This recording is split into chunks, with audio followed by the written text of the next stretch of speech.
ساڵی 2026 ئەگەر هەیە ببێتە گەرمترین ساڵی جیهان لە مێژوودا. لە مانگی 6 پلەکانی گەرما زۆر بەرز دەبنەوە و وشکە ساڵی تون لە ڕێگایە ئەگەری دیاردەی ئێل نینۆ لە ئارەدایە. بەڵام من بۆ قسەیە دەکەم لەبەرەوەیە مەقسەی من نییە و قسەی شارەزایانە و هۆکاریشان هەیە بۆ قسەکەیە. میسر لیۆم باسی لێوە دەکات. دیاردەی ئێل نینۆ کاتێک ڕوودەدات کە پلەی گەرمی سەر زەریاکان بەرز دەبێتەوە و ئێستا پلەی گەرمی سەر زەریای هێمن فڕیوە.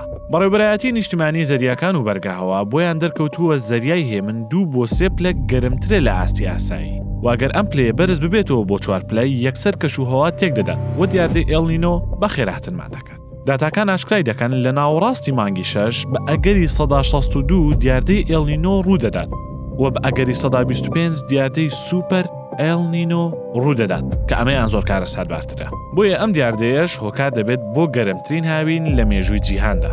ئەمریکا و ئەوروپا و ناوچە گەشتیاریەکان بەتایبەت باشووری ئەوروپا وەک وڵاتانی پورتوگال، یۆنان، ئیسپانیا پشکی شێریان بەردەکەوێت. گەرما و گەردەلوول و وشکە ساڵی تون چاوەڕێیان دەکات.